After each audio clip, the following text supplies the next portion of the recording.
ஆண்டவர் இயேசு தன் மக்களை பார்த்து சொல்லுகிறார், நான் யார் என இவர்கள் சொல்லுகிறார்கள். ஒவ்வொருவரும் ஆண்டவர் இயேசுவை பற்றி பலவிதமாக சொல்லுகிறார்கள். இவர் எலியா, இவர் இறைவாக்கினர், இவர் திருமுழுக்கு யோவான் என்று பலரும் பலவிதமாக சொல்ல ஆண்டவர் இயேசு தன் சீடர் பக்கமாக திரும்பி கேட்கிறார், சீடர்களே, நான் யார் என நீங்கள் சொல்லுகிறீர்கள்? மார்க்கு நற்செய்தி 8வது அதிகாரம் 29வது இறைவார்த்தை சொல்லுகிறது, பேதுரு நீர் மெசியா என்று உரைத்தார். பிரியமானவர்களே, பேதுருவினுடைய அனுபவம் ஆண்டவர் இயேசுவை மெசியாவாக கண்டுகொண்ட அனுபவம். நம்முடைய அனுபவம் என்ன? நாம் இயேசுவை எப்படி கண்டுகொள்ளுகிறோம்?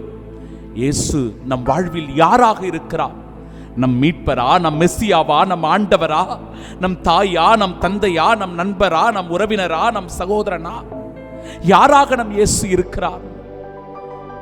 இயேசுவினுடைய அனுபவம் நம் வாழ்க்கையில் எப்பேற்பட்டதாக இருக்கிறது? இந்த இயேசுவை நம் வாழ்வில் கொண்டாடி கொண்டிருக்கிறோமா?